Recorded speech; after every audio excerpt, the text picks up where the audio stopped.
Seems like it's been a pretty choppy defensive market today, and there really hasn't been all that much to propel it higher. Yeah, that's absolutely right. I mean, we came, obviously, we came in this week, a bit on the defensive given the Deutsche Bank developments last week. Market did catch a bid going into Friday's close, but there was really nowhere for the market to go today. We had a mixed bag of data with manufacturing ISM and construction spending. Just the overhang from the Deutsche Bank situation just really didn't give the bulls a whole lot to work with today. Just on the ISM, what did you make of that? Because it did seem like it came in fairly positively, but it wasn't enough for the dollar certainly to run away. I guess, as we know, coming into that non-farm payrolls there on Friday, that's really going to be the key focus this week. But how did the market digest those manufacturing numbers?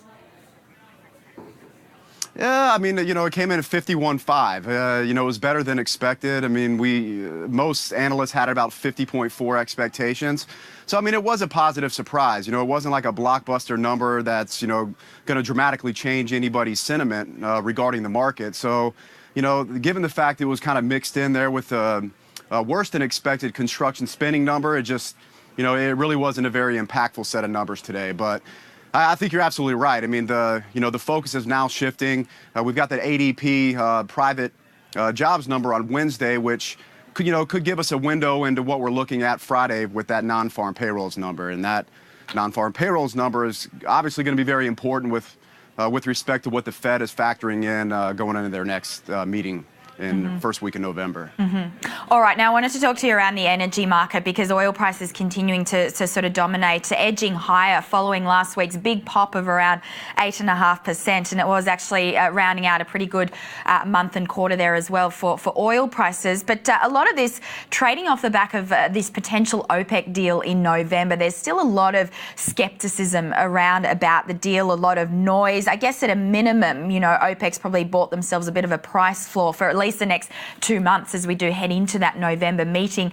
Are you a skeptic as well? I mean, what are you making of the situation as it stands? Yeah, I mean, if you kind of imagine a line of people, I stand at the front of that line. I seriously doubt, given kind of the political dynamics and just the economic reality, of what we're dealing with globally right now, that OPEC is going to be able to follow through with the deal. And even if that deal, even if they're able to pin and agree on a formal deal, the ability to enforce that deal is obviously going to be important. And, I highly question their ability to do that.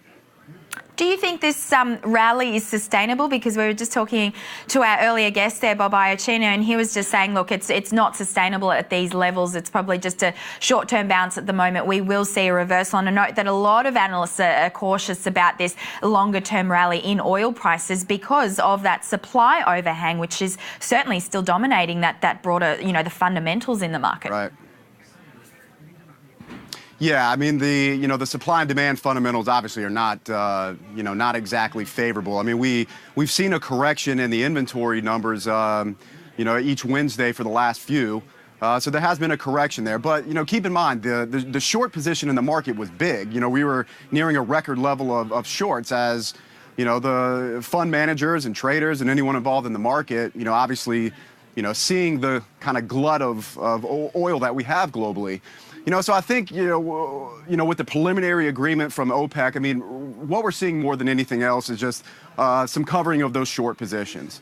Those that were really bearish the market, probably have lightened up a good load of those positions, and that's allowed the market to rally. But again, at the end of the day, for the market to be able to get through that $50 level and, and have a dynamic move through those price levels, it's going to require an airtight agreement. And again, I'm just doubtful that's going to happen.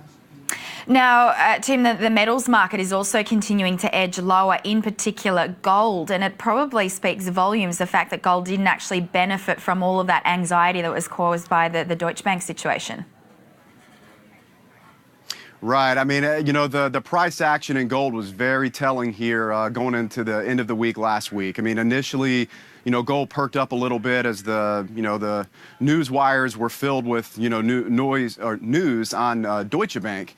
But it turned over quickly, and gold has been drifting lower over the last 3 market sessions.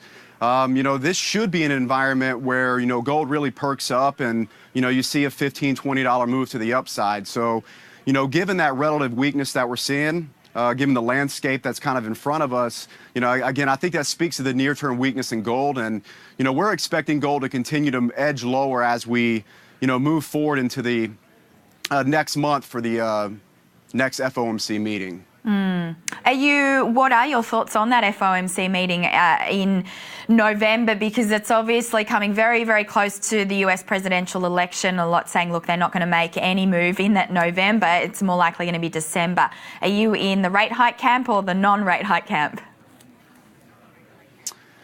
I'm in the rate hike camp. I actually do think we'll see a hike in November. But, one way or another, as it relates to gold, all that really is required is concern of that rate hike, and that's not going to allow gold to, appreciate in price at a very rapid pace over the next month. Our view on gold is on the other side of a rate hike when that happens, whether it, be November or whether it be December. Gold is actually positioned to perform very well because we'll no longer be talking about the impending rate hike. We'll now be talking about systematic issues that we're clearly going to have to address moving forward, and I think gold is positioned very well, given that situation. Yeah, absolutely. All right, fantastic, Tim. We're going to wrap it up there, but really appreciate you joining us on the program. Thanks so much for your time. Thank you so much.